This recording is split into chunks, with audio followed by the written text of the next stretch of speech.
Hi, and welcome to the nerd.adventures.podcast. I am Shino. And I'm Danny. And we are continuing down the nostalgia trip that we had for our previous episode. And this is also our second episode, actually, that we are going to post on YouTube. And Daniel, what is our topic of today? Well, can you guess? In space, no one can hear you scream. And on the internet, everyone can. Yeah, unfortunately, I don't have the hair for the meme, but I'm not saying it aliens, but it's aliens. It's aliens. Yeah.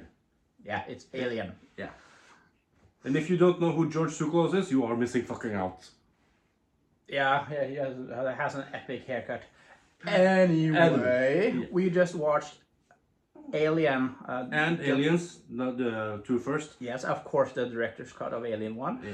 And the Blu-ray 4K edition of Alien 2, which released sometime the past 2 years, which is totally worth it if you already own it. The upgrade is so worth it. The picture quality is my awesome. God, the picture quality. You can see the pixels. Have a big TV, on...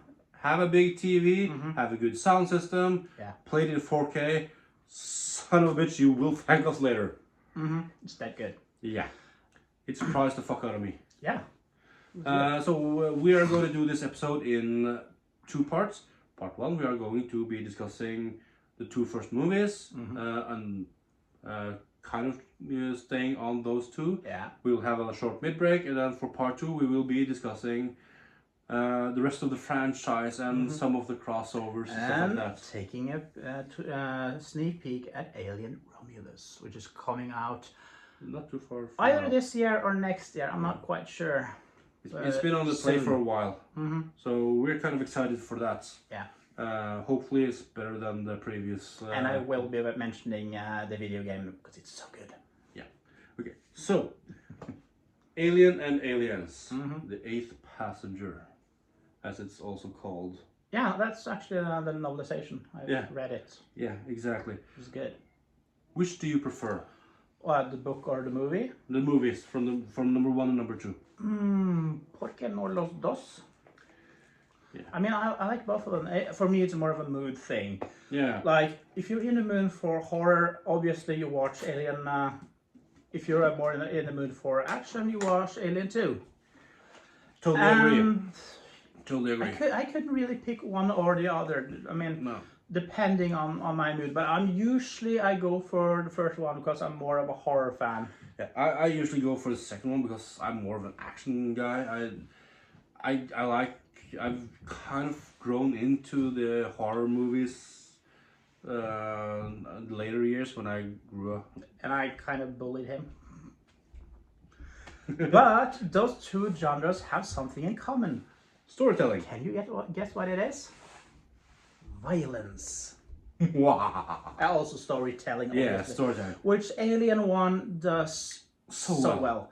I mean, the way they introduce the characters with the whole pulp thing. And build suspense building. Yeah, that scene is just so cool. And well, since this is not censored podcast, I guess I could say I kind of had a hots for Ripley and her, outfit. Understandable. Oh, before we move any faster, I almost forgot. There might be spoilers if someone is that slow that they haven't seen these movies yet. But if you haven't, have you been living under a rock? I'm just curious. Should still totally go watch them. Shame on you. Yeah. But anyway, let's take the first one first. Yeah, first one first. Yeah, like I said, I really loved the whole introduction scene, all of the characters, how they interact with each other, and everyone has like a motive to be on this perilous journey. Yeah. Whether it be like they're basically space truckers. Pretty much, yeah. Yeah, they are space truckers. That is actually some are in it for adventure, some are in for it for money or scientific exploration. Yeah, like Ash. Yeah, and some are just duped into it. We would be. Yeah. We have a disturbance in the force. Yeah, it's my bedtime alarm actually. So I'm up past my bedtime. Anyway. Yeah. So, like we said, storytelling wise, is so much better from those because Alien was from I think 1979, and storytelling wise, it holds up really well. Actually, I think also the effects of the movie holds up really well because the practical effects are so beautifully done. Yeah. And it gets so much better reactions. Especially how they did the sets with old-fashioned miniature work where they built these sets in studios, which sometimes were freaking huge. Yeah. And also the guy running around in the suit who was like really tall. What was his name again? Todd, something like that. Something like that. I get the last name Hall because I know the guy playing the Predator was named that, and I think it's the same guy. If you guys know, please tell us in the comments. Of course, you can't mention Alien without mentioning H.R. Geiger, who created the master and a lot of the scenes and sets for the movies. Yeah. And he had like his own particular biomechanical style, which just fits so perfectly into the whole universe. Yeah, and also the way it's sort of retro-futuristic. It's sort of like in the 70s, but future imagined. Yeah. Unfortunately, from the 70s. Yeah. Unfortunately, they can't imagine touch screens in the 70s. Actually, I think that's a good thing because I still like tactile buttons. Yeah, we have this on computers. Yeah, but that's sort of the whole aesthetic a lot of people love about the Alien franchise. Also, especially in Alien Isolation, where it carries directly over from the movie. Yeah, and we had a discussion when we started earlier this evening about the naming. We will be getting into the naming of the company. Because you were talking about Weyland-Yutani. Yeah, Weyland-Yutani. We will be getting closer into that, but originally it's just Weyland. Yeah, until Requiem. Yeah. We will be getting into that on part 2.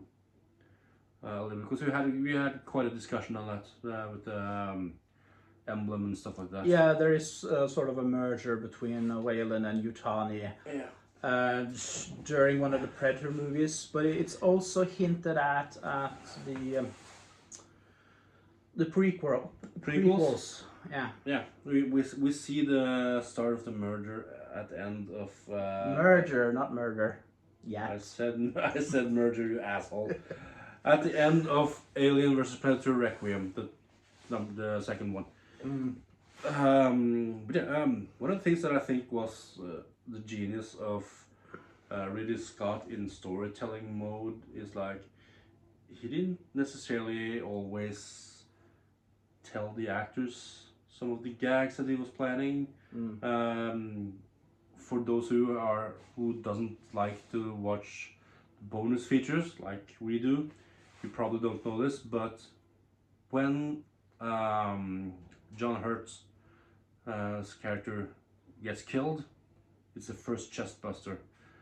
Ridley Scott did not tell the crew what would happen, so the effects, the reactions are legit. And if you watch the background, not Sigourney Weaver, but the other female character, she is visibly confused. She just stands there like a deer in the headlight, like the fuck. Yeah. It's hysterical. That scream is just so genuine. Yeah. Oh my god! But also another storytelling trick Ridley Scott does, and also why Alien 1 is quoted as being scarier than the rest of the movies. You don't get to see the alien all at once. You get like to see small snippets of it, like a tail, hair, foot there, and then eventually its face, and then the whole creature is revealed. And he builds it up really well, kind of like was it James Cameron that had Jaws? Like in Jaws, it's the same thing. You slow build up before the reveal of the bad guy. Foreshadowing basically. Yeah, and it's a technique that really works well. Mm-hmm. I wish more because movies do that. As Lovecraft says, the greatest fear is the fear of the unknown. Yeah, tap into that. So if you want to make movies and you want to really build suspense and you have a big monster, don't show the entire thing until the end. Until the end. The big climactic battle, then you show the big monster and then everyone will piss their fucking pants. Yeah. You will build suspense. Anything else on number 1? We might get back to it if we. Well, I was sort of talking about the whole retro futuristic 70s style, which is also evident on many of the sets, like the rounded corners, the weird shapes, very 70s. For that, very typical of that area. It looked to be like a padded fucking cell. Yeah, which. My pet theory is if they ever lose gravity on that spaceship... Soft landing. Soft landing, yeah. And also, it's sort of reminiscent of these padded cells you had at insane asylums. Yeah. So that sort of works with your subconscious, gives you associations. And also I think that's why the alien is sort of rubbery. And the alien itself basically rapes people to death and impregnates them. Yeah, which Geiger is a pervert. Geiger is a pervert. I mean, at first glance, you might see, it's a beautiful landscape painting of penises, pussies, and boobs. Son of a bitch. Yeah. So the sexual innuendo is very clear there, and I think there's a good reason for why the alien is sort of rubbery, if you fetishists out there are following along. Yeah. Yeah, I had something makes smart. It even more scary, because it doesn't just kill you, it fucking violates you on every conceivable way. I saw on one of the bonus features on, I can't remember which DVD it was, but it was a bonus feature. You saw some of the sketches from Giger. Yeah. And it is about sex. That's fucking it. Yeah, but it's also about objectifying actually the human form, sort of fetishizing it in a sort of a weird way, but it works. And the monsters are fucking scary. What can I say? The xenomorphs are scary. Usually the scariest kinds of monsters that's probably why every other alien monster movie tries to copy the Alien franchise on the design and fail miserably. But also some of the scariest concepts is taking something that is somewhat familiar and warping it a bit. And warping it to the nth degree. Yeah. And adding something you might have like an intimate relationship with, or you might think of as dirty or even perverse in this case. You know another movie that does actually that one thing really fucking awesome? Hellraiser? Nope. Not even close, dude. Species. Oh, yeah. With Natasha Henstridge. Mm-hmm. Are you fucking kidding me? Oh, yeah. That's why I'm afraid of women to this day. They will eat you. Yeah. Seriously though, blending several different things together and making it so subtle that you might even notice the first time watching it, but thinking back on it, you sort of start to notice these things. Yeah. And we have watched this movie so many times that we can see them, not pay attention, and still get new stuff. We've seen them that many fucking times. They're good movies. There are movies that I like, nope, not gonna watch that again. I'm bored.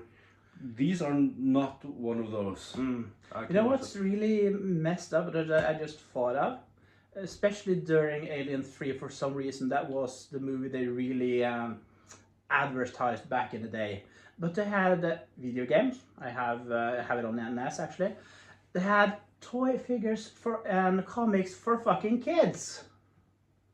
This is not a franchise for kids. No, especially when you have I have no problems sexual.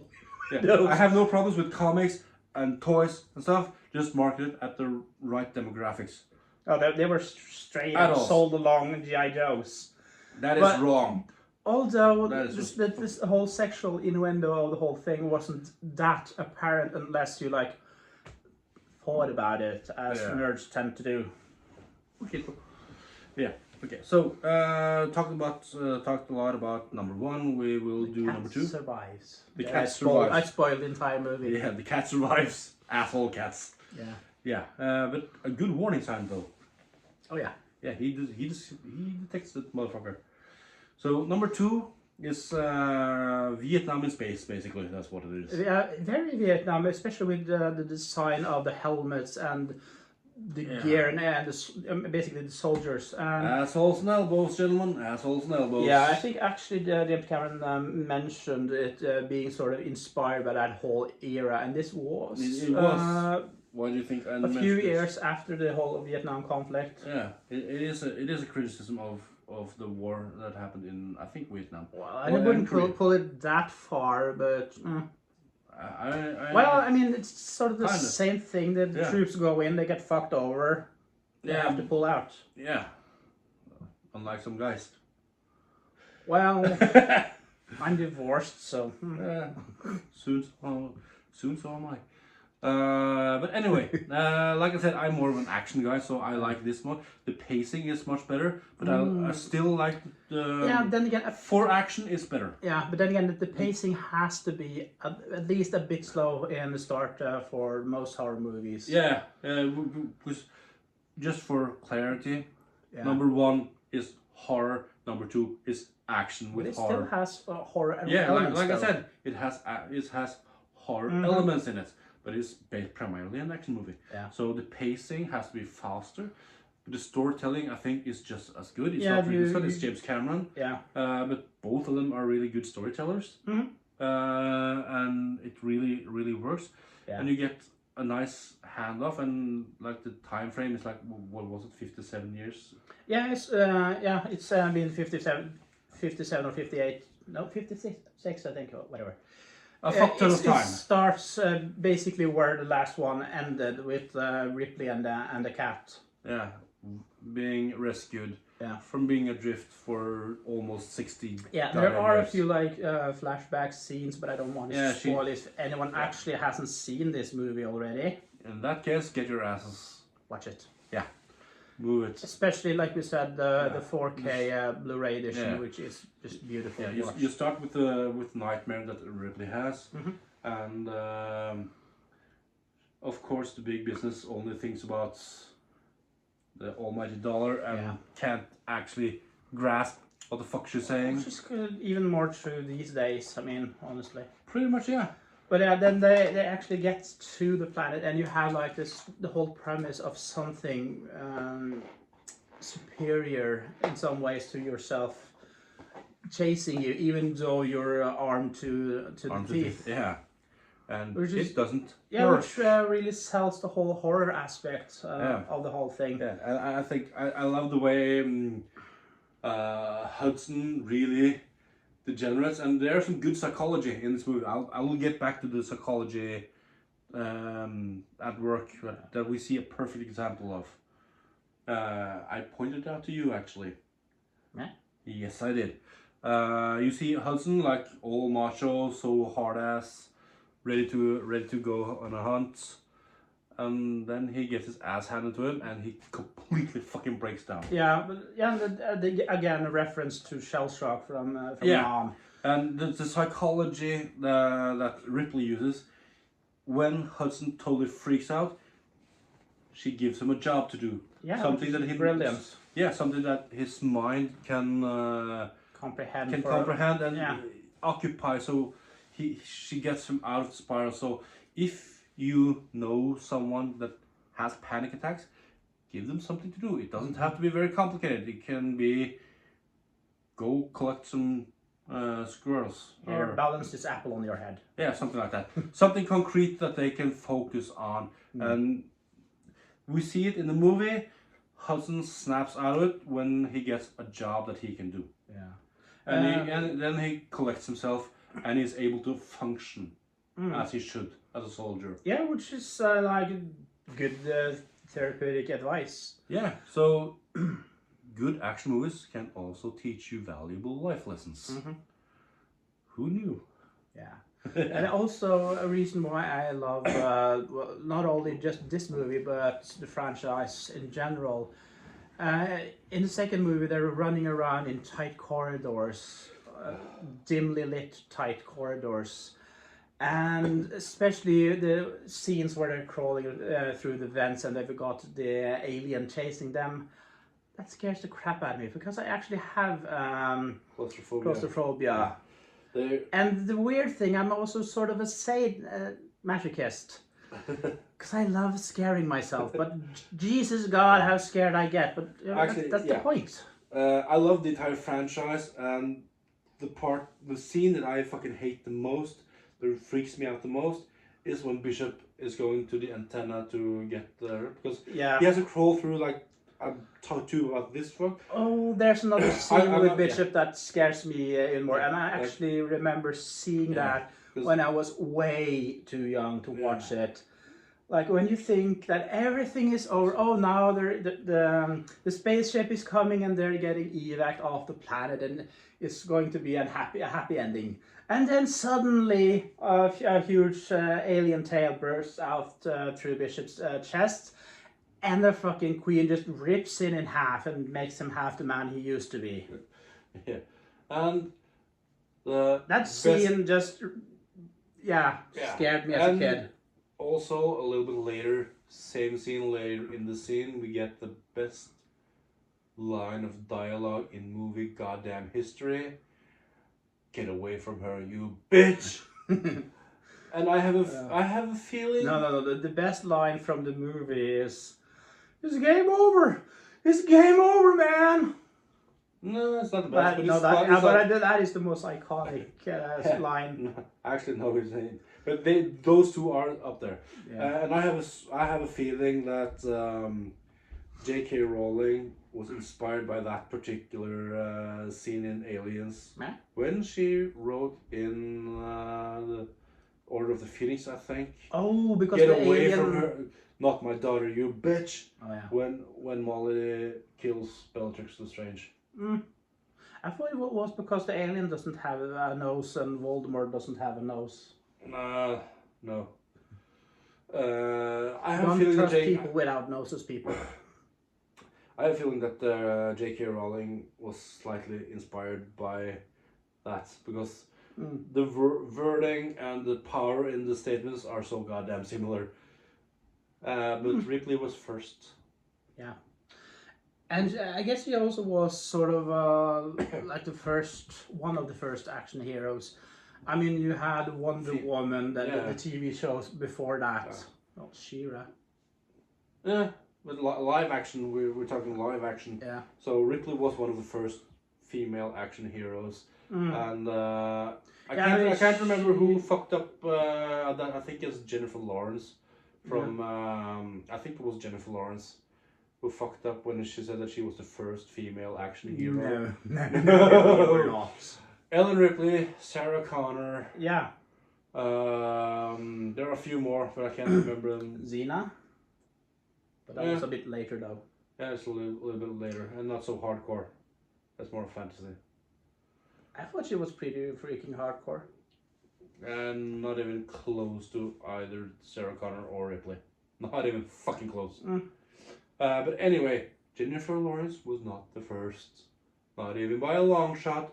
She missed it by a couple of decades. Sorry! Yeah, and also, of course, Kill Bill. And of course, I'm referring to that Chinese woman in Kill Bill with the slipper.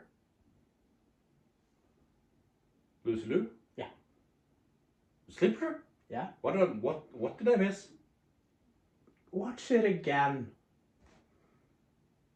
What did you do with Slipper? I think she beats someone over the head with it. But she'd be mad. I wouldn't want to mess with her. She cut off some dude's head because that's she it. was... Yeah, no, that's with a sword and that's because... No, not that woman. Yeah. Okay. You You have to find that scene. I'll freaking show you later. Yeah, you have to. Anyhow, I have no fucking idea what back scene. to the aliens. Yeah. Cat survives. There's a cat. Yeah. Scratching its back. His. Like several cats. Yeah, weirdos. Yeah, I'm basically the equivalent of a crazy cat lady. Pretty much. Okay, back to aliens. So yeah.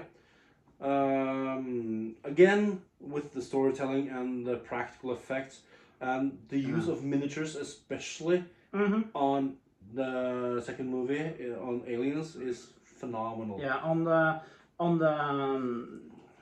4K Blu-ray edition, you can't even tell their miniatures. So there are small signs, but it's so well executed. Yeah, it's so well executed that it holds up so well. Yeah, but usually the lighting effects on miniatures are way better because that is very hard to replicate in digital. Yeah, so and I think actually movie makers nowadays are tending to take back the more practical effects. I think the trend in the last years have been sort of a blend of both, which I wholeheartedly welcome.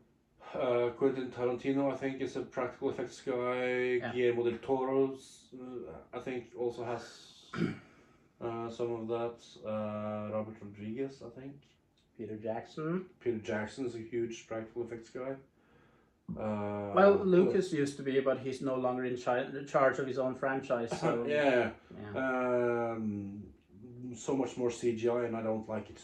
CGI has its place, but it's best if it's used to meld practical and digital. I would say augment practical effects. Yeah. If you augment it, it's always you get the best performance with practical effects. Totally. And they even did it. I saw Hansel and Gretel Witch Hunters the other day. That's a good one. That's a good one, and that's also practical effects. Yeah. Oh, yeah. Speaking of more alien-related stuff, Romulus is releasing sometime probably this year or next year. We will be talking more about it on part 2. Yeah. So hang around stay for tuned that. for that, and I'm for one looking forward to it. Yeah, me too. Do you have anything more for these two first movies? We've been talking for I mean, watching them back to back like we just did is it's a good experience because you see how the both of the movies sort of tie into one another. Okay, so let's see. And the second movie also introduced the pulse rifle, and I talked about that, didn't I? Yeah, you did. With the rifle. You talked about that. Yeah, so I just want a replica. Understandable.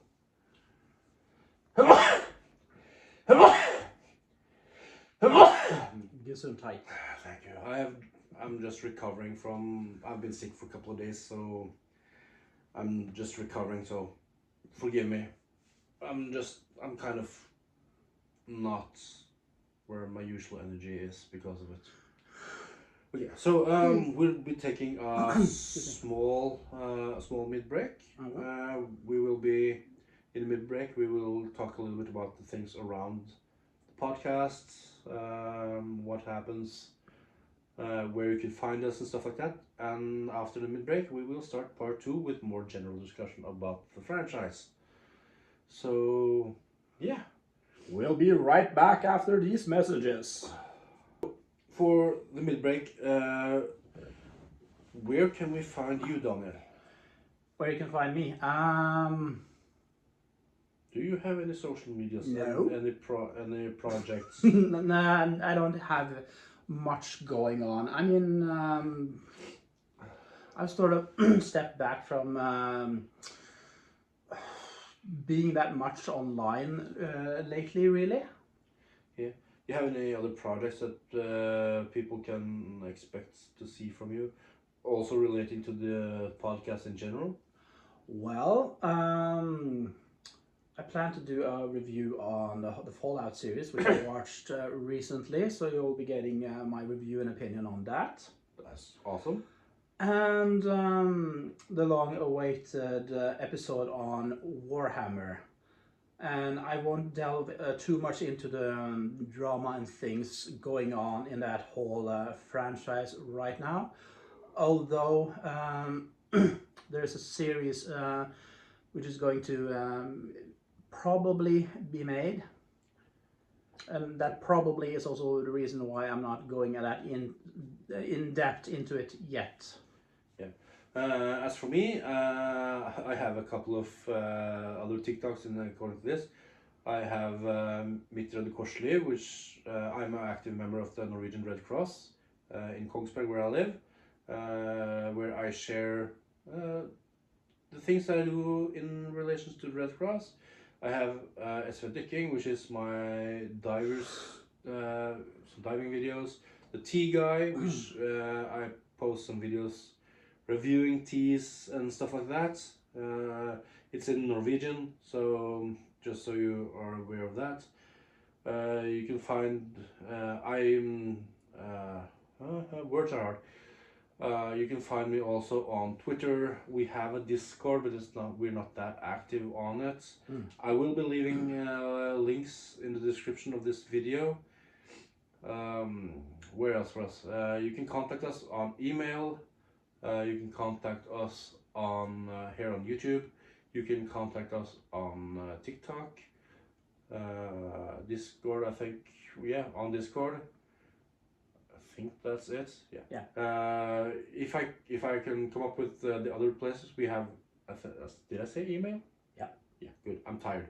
So yeah, I'll leave all of this information in the description.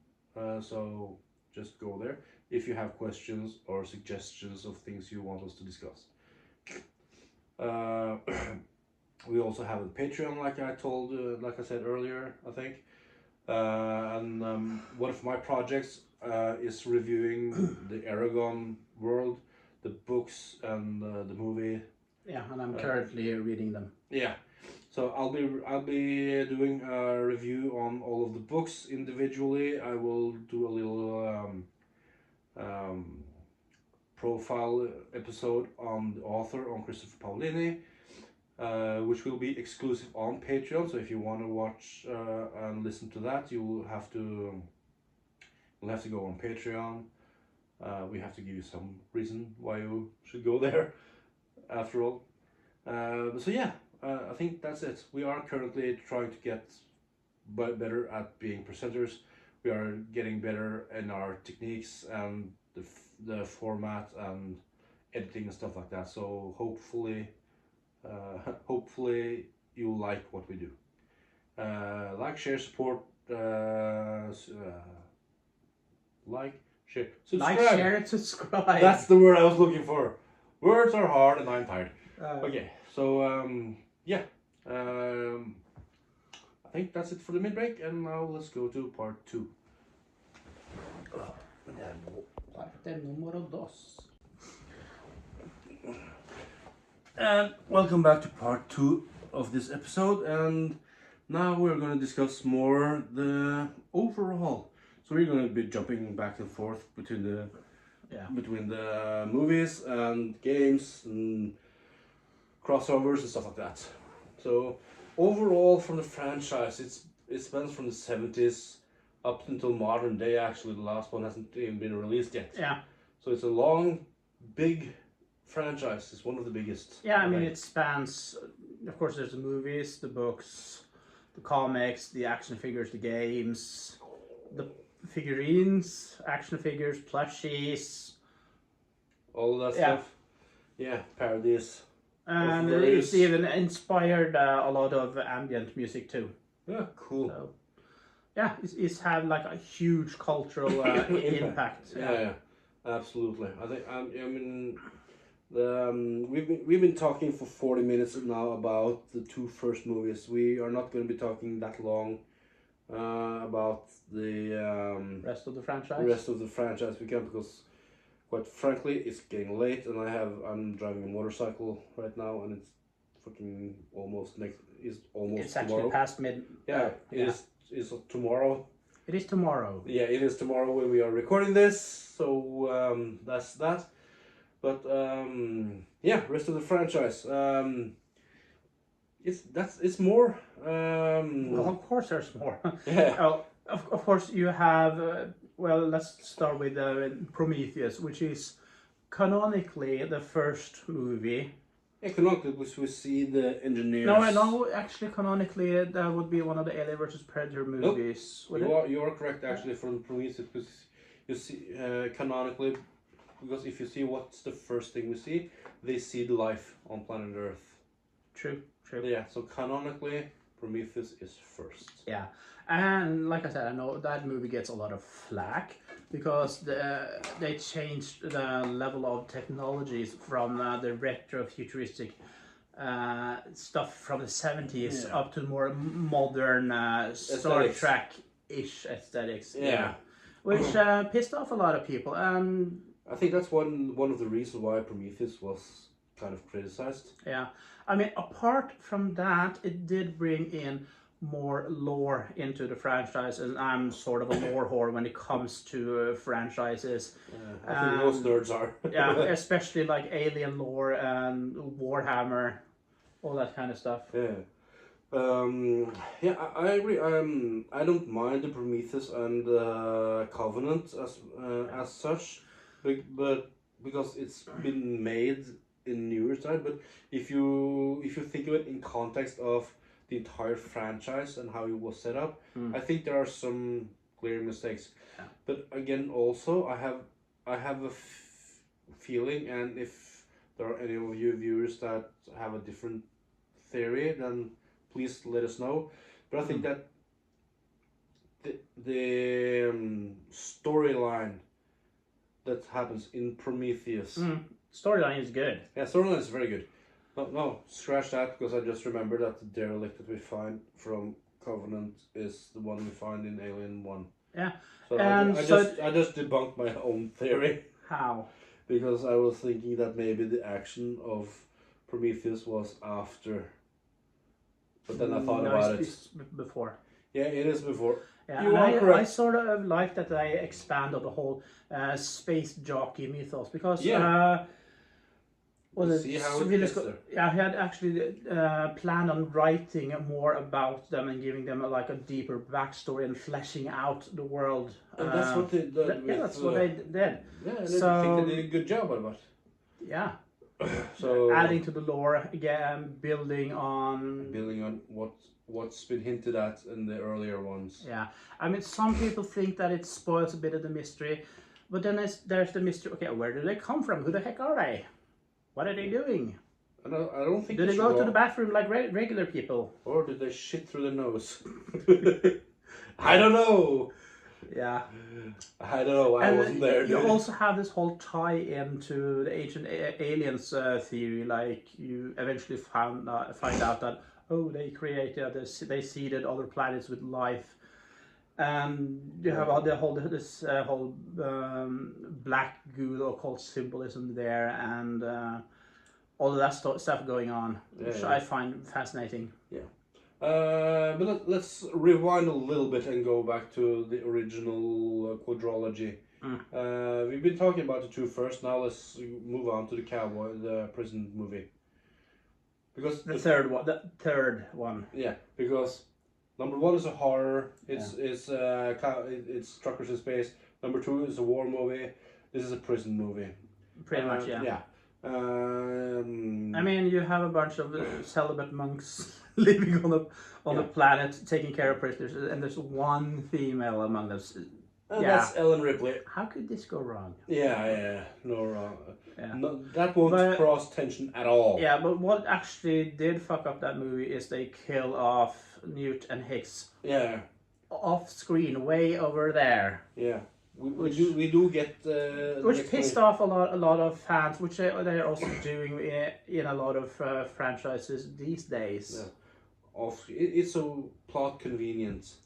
I would call it a plot inconvenience. I mean, if you have to kill a character off screen or outside a book, that is just not good storytelling. Yeah. No matter how you justify it. I'm not necessarily agreeing, because... Well, I'm disagreeing. Yeah, fuck off.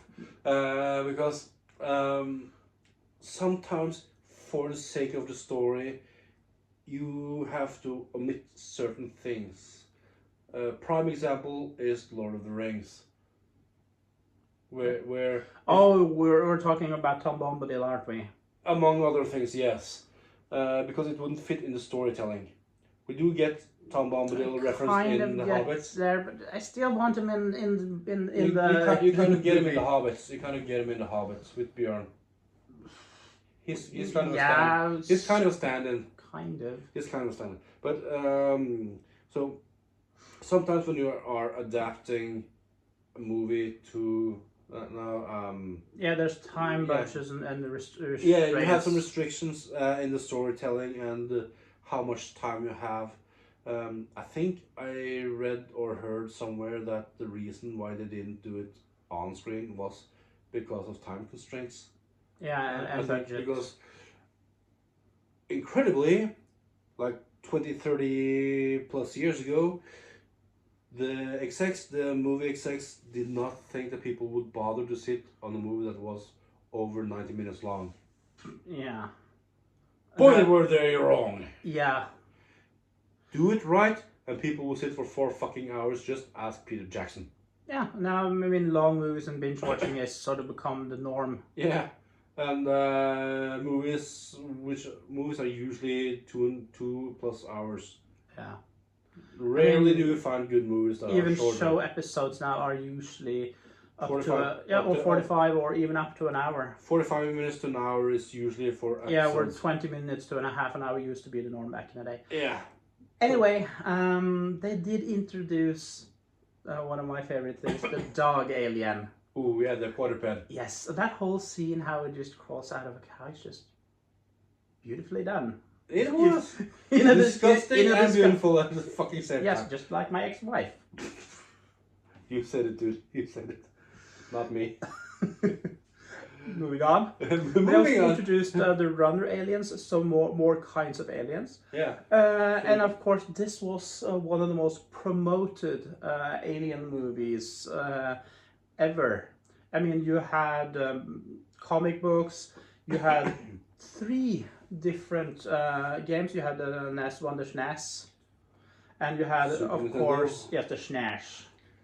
And you had the amazing arcade one.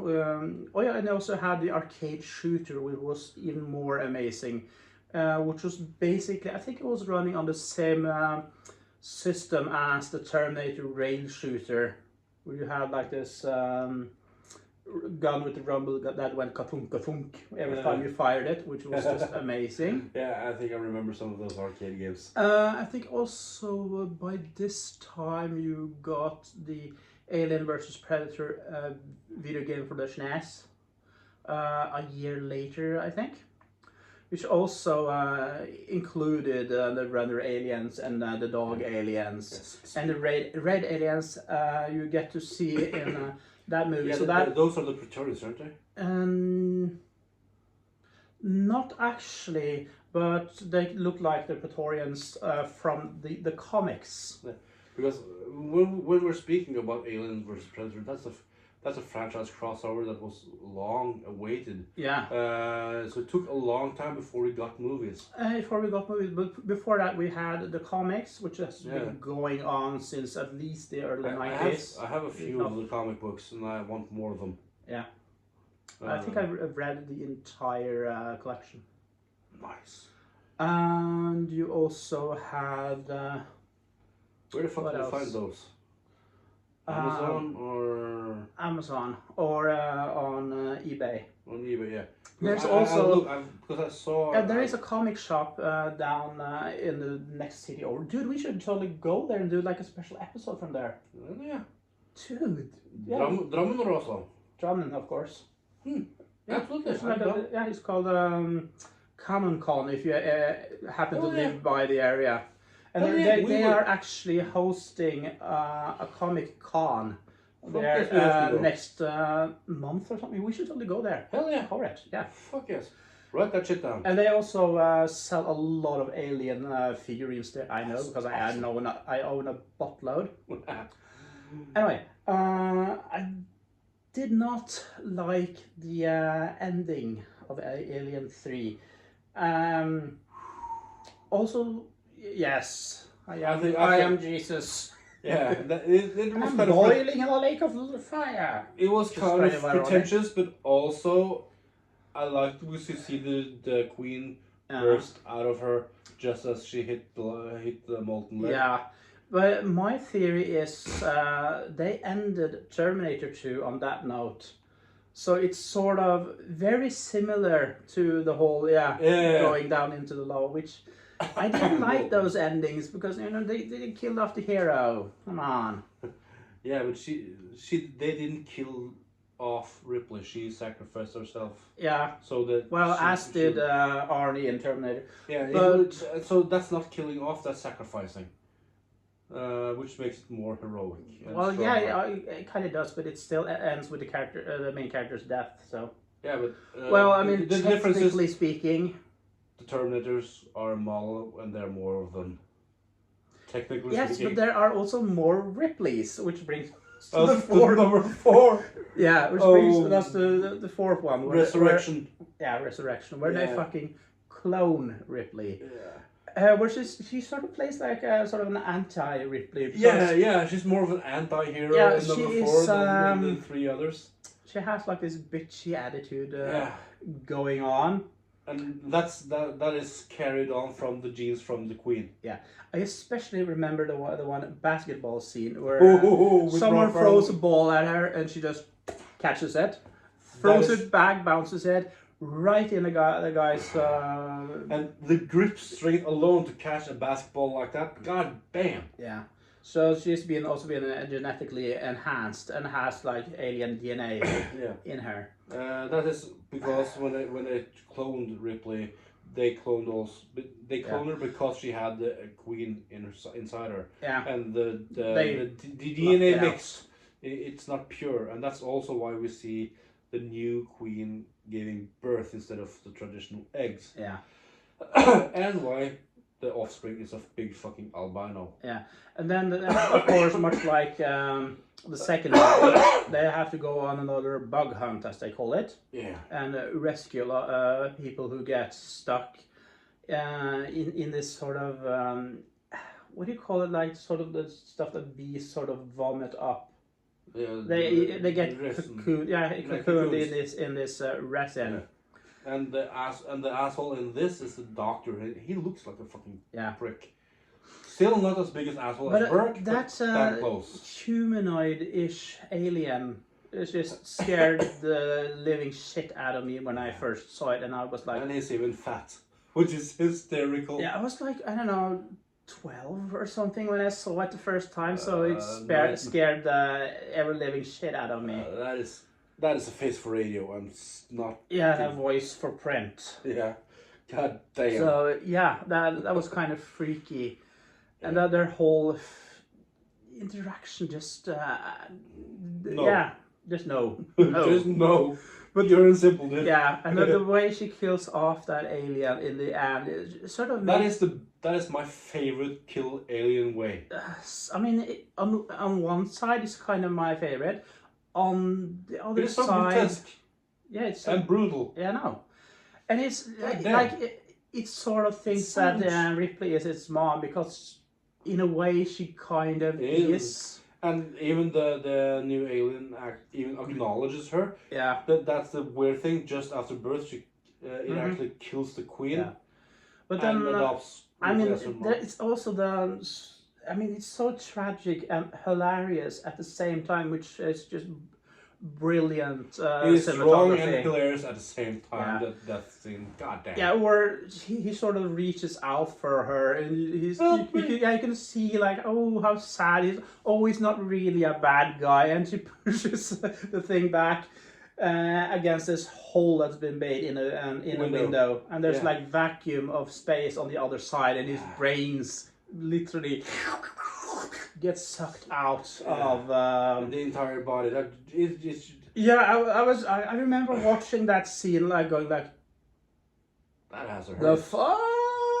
Yeah, that's like, god damn, that's gotta hurt. Yeah.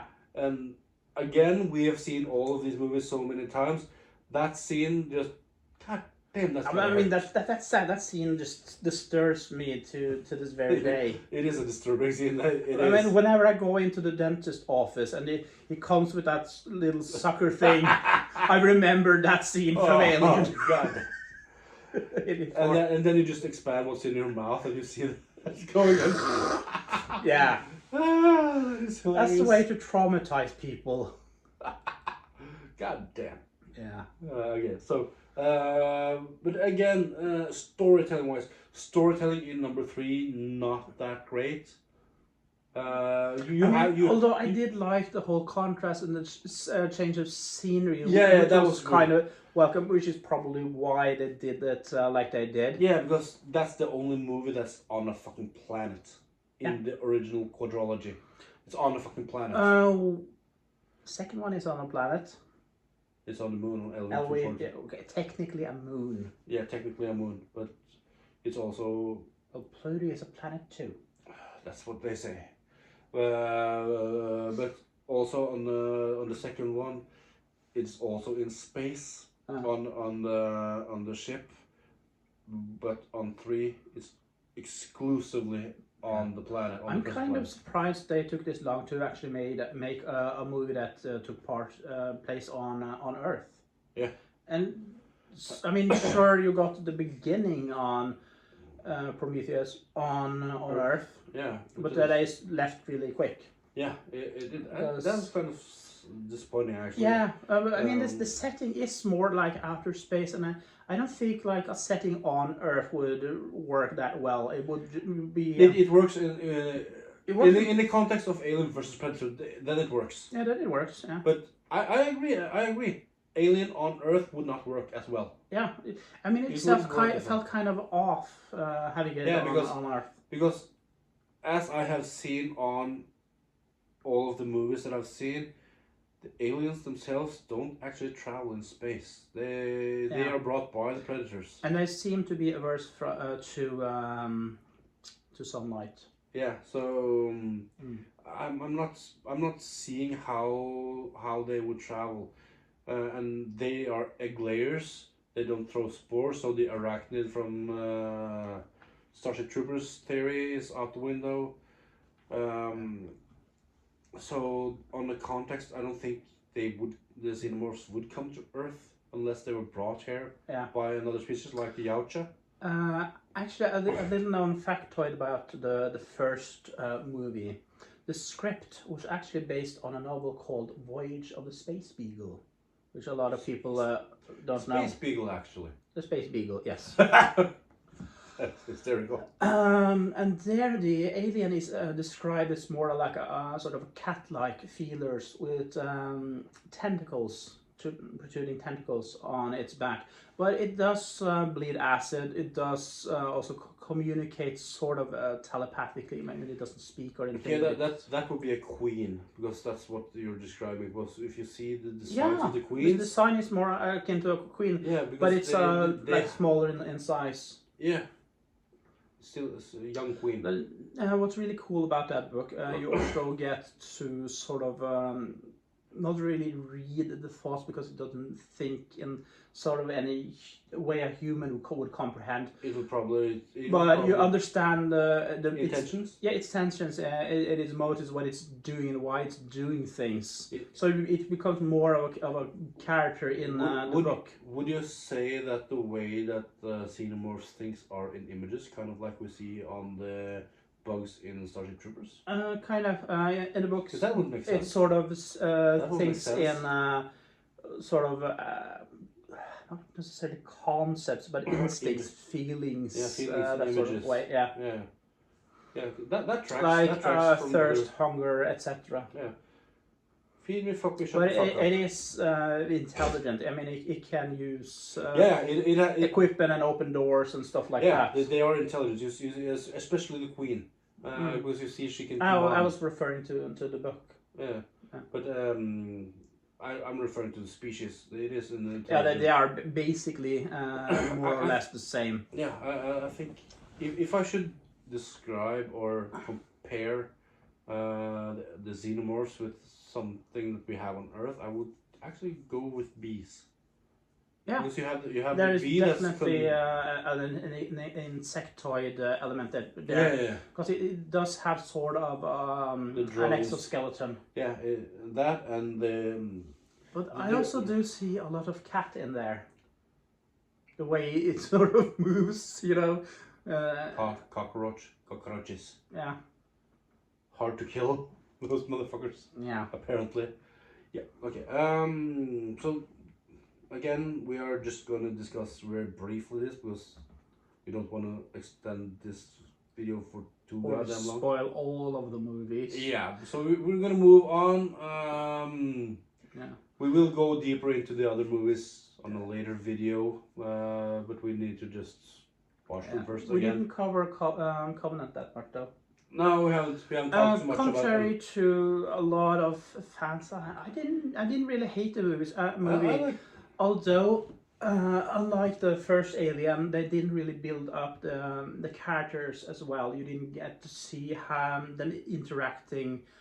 Well, I mean, there was that one sex scene which was fair enough. But as my interpretation when I saw Covenant, the big bad isn't actually the xenomorph; it's actually David. Yeah, kind of. He because when you meet him, you when something speaking of something that's kind of that was so... an android growing a beard. What the hell? But you see, he's kind of you get trusts from it, and then you see that his programming is fucked up. Yeah, he does not. He is also programmed like a very classical sociopath. Yeah, which I kind of. And you see where it comes from during Prometheus, when he talks to Wayland on, wouldn't you be disappointed if your creator said the same thing to you? I sort of like that with Prometheus, and in part it humanizes him very much. Yeah, but I also like the philosophical sort of existentialist dread that comes with that whole package, which sort of further like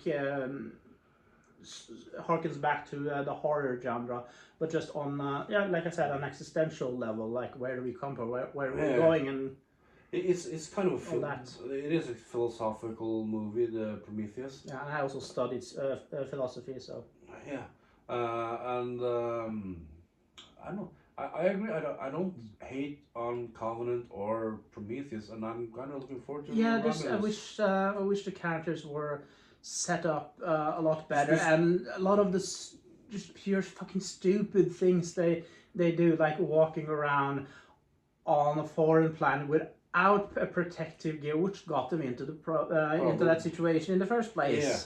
Yeah, if you don't know the fauna. Yeah, I mean, if he had just worn a suit and then, I don't know, fallen over or something and ripped his suit, and then the thing would have stung him, then I could accept that. Yeah, because that's basically what happened in Prometheus. Yeah, but having the alien evolve from like some sort of mosquito thing.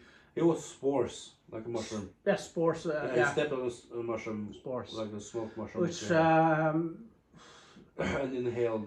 Yeah, I mean, just doesn't ring well. Although I did like the long snaky flap thing, the snaky flap thing. You know what I'm talking about? Yeah, you are talking from Prometheus, right? In the Black I think that's from the Covenant, the snaky flap thing. The sort of a proto face hugger that looks more like a snake. No, that is from Prometheus. It is? It is. Yeah, it is. Because you see him, he is melting. Yeah, he melts through his visor into his face and. Yeah. Kind of like you saw in actually the first movie. Kind of the same thing. Yeah, they were sort of trying to recreate that scene, which, fair enough. And I think it's cool that they expand on the lore and the creatures in it, which Aliens have done on each movie they released. Yeah, so I was kind of expecting that. Yeah, the more they release on these movies, the more you learn about about the species. Yeah. And kind of, The more lore there is to devour. hopefully, if there's a movie after Romulus, I actually kind of hope that we can see some from the xenomorph homeworld. That would be terrifying. It would be terrifying. Frankly, or is it pure, or is it purely bioengineered? Then by whom? My guess is probably either the either the Yauchas or the engineers. But here's the thing. Yeah, but there's supposedly a level of creature or entity beyond the engineer, which is hinted at in Prometheus. The ones who created the engineers, but then again seeded life across the galaxy. It's also hinted that they used the black ooze that sort of transforms the alien as a sort of a bioweapon. Yeah, but it was because if you follow the Prometheus and Covenant, you see that that David does experiments and gets a few variants. Yeah, he also goes to that one planet and he kills off a lot of the seemingly engineers. It is the engineer homeworld because you can see it in. I don't think it is. I think it is because you see. Let me tell you why. Because you look at the engineers, they're usually really tall and basically sculpted like Greek gods. Now contrast that with the people on that planet. You see women and men. I can't remember if you see children. I think you see some children in the panic scene. Yeah, actually you do. Yeah. And they're wearing robes, and you see that they are shorter in stature and not as chiseled like Greek gods. Ergo, I think the engineers themselves are, if you pardon the pun, engineered.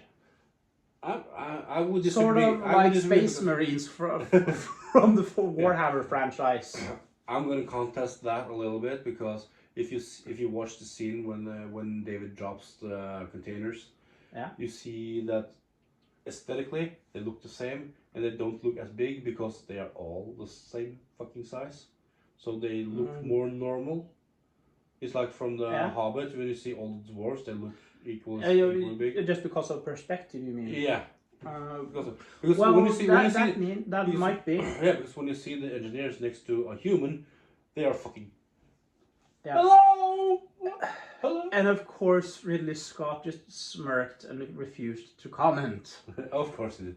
And again, I would assume that in the on the engineer's homeworld, not everyone was engineered. It's the same species. Yeah. But you can just look at our species. Not everyone is made like a Greek fucking god. That shit takes work. Yeah. Not everyone is smart. Yeah, which is why I think the engineers are engineered. Here's my theory. I think that the engineers that are traveling and doing all that shit are the scientists and the smart ones and the elite of their race. Not necessarily engineered, but they are the elite. What can all of those? Why not both? I'm not against it, but I just think that's my theory. Anyway. Yeah. Or it can be like some Bene Gesserit breeding crap. Yeah. Yeah, there are many reasons. That might also be a valid theory. Yeah, but any way you slice it, I think that the engineers that we see in the beginning that are traveling are the elite of their society. Yeah, but point being that they are not exactly the same. They are not like the same group of people, although they might be the same race of people. I think they are the same because we see the differences also in humans. That's why I think it's the same, because if you see it on the skin tone, the color, the general build, there are some thin people, there are some fat people. Yeah, but the differences are so much that it's easy to draw the conclusion that they have been taking, I don't know, space steroids or something. So you and me are different species. That's what you're saying. No, that's what you're saying, dude. If you took like I don't know, experimental surgeries and ate a lot of steroids and stuff, you would probably be like a big hulking thing. And that's what I think happened to the engineers. I can go in the Spartan program. Yeah, exactly. I would be So you 1337. could be like a space marine. I would be 1337. I would do stupid shit. Would do stupid shit. I mean, I would not be Master Chief. That's for damn sure. Master Chef, maybe. His cooking is excellent. I'll take it, dude. I'll take it. I'll be a Spartan chef. I'll take it. And yeah, I also so I'm kind of disappointed that we never got to see David and Sean going like on this journey, because the end of was it the end of Prometheus? Yeah, you see them going on another up ship into space in their you see in their space pretzel. Basically, yeah. In the ship, and you see David landing on the engineer homeworld, but you don't see what happens to Shaw, and I wanted to see that. That would be from cool. what I've heard, that storyline got sort of shelved because of the backlash against Covenant and Prometheus, which I think is it's a bloody fucking shame, really. Yeah, I agree. Okay, so we gotta be moving on. I know we have some time on YouTube, but again, it's tomorrow. A little bit about and for the people Romulus. In America, it is still yesterday. Yeah, you asked yourself. Mind blowing, isn't it? We're time travelers from the future.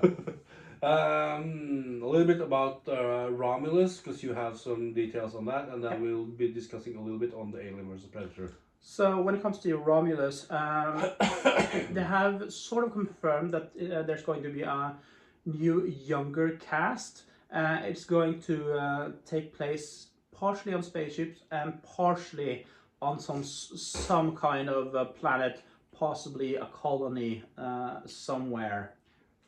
Didn't I read somewhere that the timing of Romulus is kind of it's a parallel to one of the other movies? Either parallel or a prequel. So we're talking somewhere backwards in the timeline here. Yeah, that's what I read too. That is kind of happening at the same time as some of the other things. So that should be really interesting, because I've seen movies that has done that, and it has been awesome. And if I could take that movie, okay, yeah, it's good. Check it out. Insert what I would like. The storyline from Alien Isolation, where you have Ellen Ripley's daughter searching for her mother and bumping into like a huge space station called Sevastopol.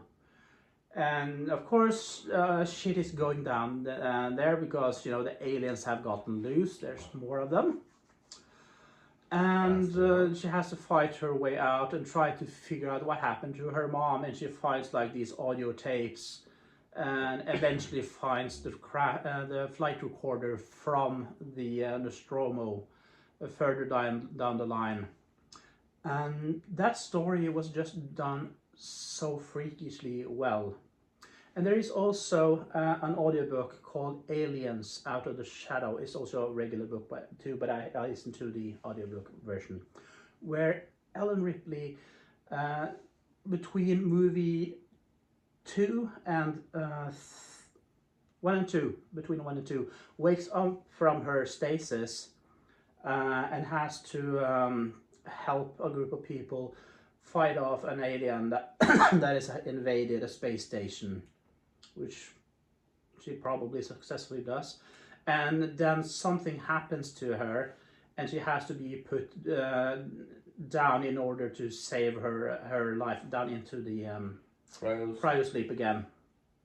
So that happens, but her memories of the whole entire event is wiped. So it doesn't fuck with the continuity. That's it smart way of might have happened. It's not strictly canonical, but that's a smart could have happened. That's a smart way to do it, actually. And that would be a great way to shoehorn in Sigourney Weaver back into the role, and that's the movie I would just love to see. Although you would probably have to slap a lot of makeup on her, but they have done fantastic things on CGI for this. Yeah, and CGI and just makeup. I mean, de-aging technology now is awesome. Yeah. So So a movie like that would be freaking awesome. and anything else on Romulus before we take the AVP movies? Well, that's all the information I'm sitting on at the moment. Okay, yeah. So AVP then. Yeah, AVP then. Last two movies before we close off. Yeah. I kind of like the introduction of Peter Whalen in the first Alien vs Predator. The original. Peter Whalen. Yeah. Yeah, which Bishop is based on. Lance yeah, Henriksen. Which is he's just such a good It is actor. so perfect.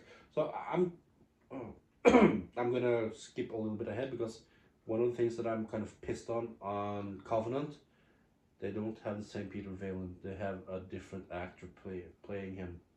Yeah, because I think that's also because he's supposed to be younger, and I think Lance Henriksen turned it down.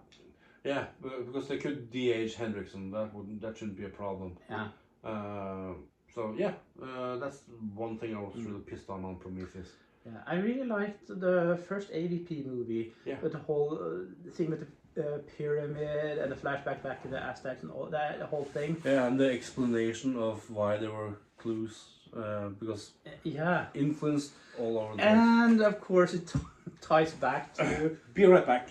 Keep talking. Yeah, it ties back into this whole ancient aliens thing where you have the basically and the Oucha hunting the aliens in this sort of pyramid, in a sort of coming of age ritual they do for their young.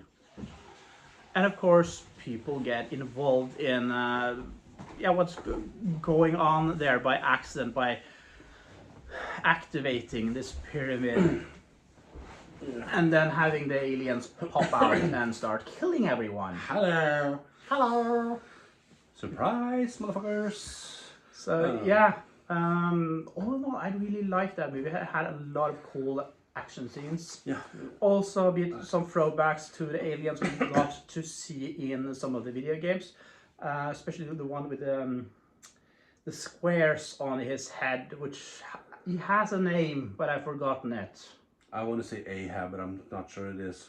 No, it's... And we see how he gets the fucking thing, the technology from the Oucha, the net.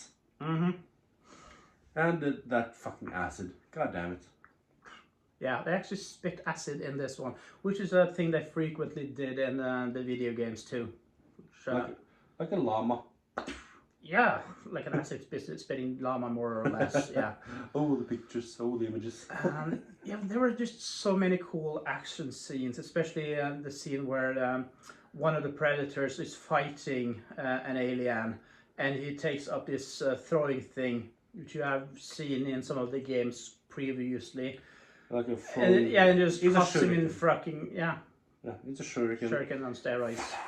That is a beautiful piece of weapon. And he just cuts the alien in half, and you get to see all his gooey intestines. I like that shuriken better than I like the throwing discs from Predator 2. It's a better design, I think. Well, it's better executed. Looks cooler though. I mean, that's what matters. Like I said, it's a better design. Yeah. It's better executed. I just like the whole tone. Actually, the music, the sort of jungly beats overlaid with like the more militaristic tones from the previous movies. I think they did that rather well. Yeah, I agree. We actually used that soundtrack when playing laser tag way back when. So yeah, I really like that one. We were, before we go on to number 2, Requiem. No, actually, scratch that, because what I was going to talk about was only hinted at Requiem, I think. The Predalien? No, not Predalien. I was thinking about the introduction to Utanicorp. Oh yeah, the whole merger thing. Yeah, I think that's on Requiem, I think. I think... Or is it... No, that is definitely on the second one, when they have this whole business meeting and merger and thing, Yeah, because you can see Miss Yutani taking the shoulder cannon. Yeah. Yeah. So yeah. Second one I didn't like as much because I don't know. They said the setting this isn't as cool as like an ancient pyramid. Yeah, but it is It's also basically in a random a small random town. city. It's a small town. Yeah. We were discussing earlier. Aliens on Earth. Yeah, and how it wouldn't work. This works, but it's because it has the predators, so you have a setting. No, it works because a lot of the scenes are actually underground. Not in Requiem. Yes, they are. No Well, some of them. They're in nighttime, but there are some a little Yeah, bit in the there is sewers. this scene where they go into the sewers and run around. Yeah, but and that's where the nesting. Yeah. But they Yeah, are going into the stores. They're going to the school, the pool. Yeah, but bringing the whole thing underground, so to speak, sort of brings back that whole claustrophobic feeling you had from the previous movies. Yeah, which was a wise decision in my opinion. Yeah, and if it wasn't an Alien versus Predator crossover, I don't think it would work that well. Nah. And I love that we get to see an older elite Yautja, like a cleanup crew, because all the other times we've seen, in the first one, we see unblooded. It's a blooding ceremony. Actually, fun fact, I have made 2 necklaces with blooded symbols. Awesome sauce. Yeah, I made that because I think it's so awesome. Yeah, they actually have their own alphabet with those symbols, the actual language, which is almost like kind of like Klingon. It's a thing. It's a thing, and I've written with it. I have the alphabet written down. It's awesome. They also have numbers. Yeah. So it's kind of cool. But again, we see an elite elder hunter Yautja going to clean up the fuck ups, and we see Chet. Yeah. The predator actually has a fucking name. Chet. Chet. And you know why he's called Chet? They say it in the bonus materials. And the reason is hilarious. Why? Because every asshole you know is named Chet. I'll buy that one. I'll buy that one. That is, they actually say that on. That is not a fan theory. That's what the film crew says. Every asshole you ever known is called Chet. So it's Chet. Kind of like how they named the shark in Jaws Bruce. Yeah. It's fucking hysterical. Although there's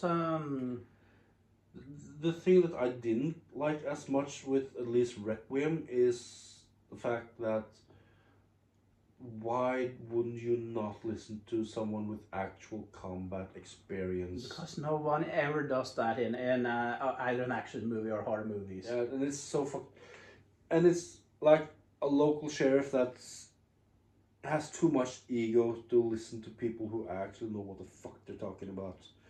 He's like, God damn it. Which is also usually the case in real life, so... Yeah, that's also true. Yeah.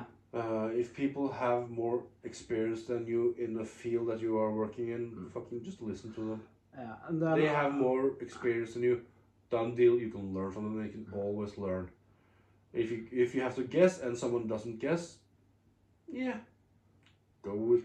Are we also covering the Predator movies? No. Just Alien? Just Alien. Yeah, let's do Alien versus Predator is a crossover.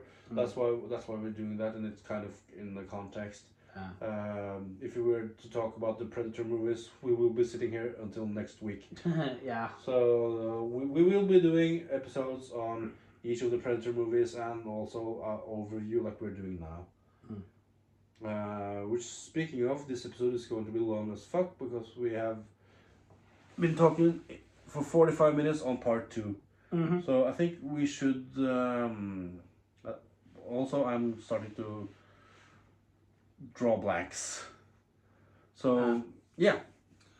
Anything else? Yeah, back to the cryo chamber. Back to the cryo chamber, and we see you on the other side. Yeah. Bye. Bye. Fucking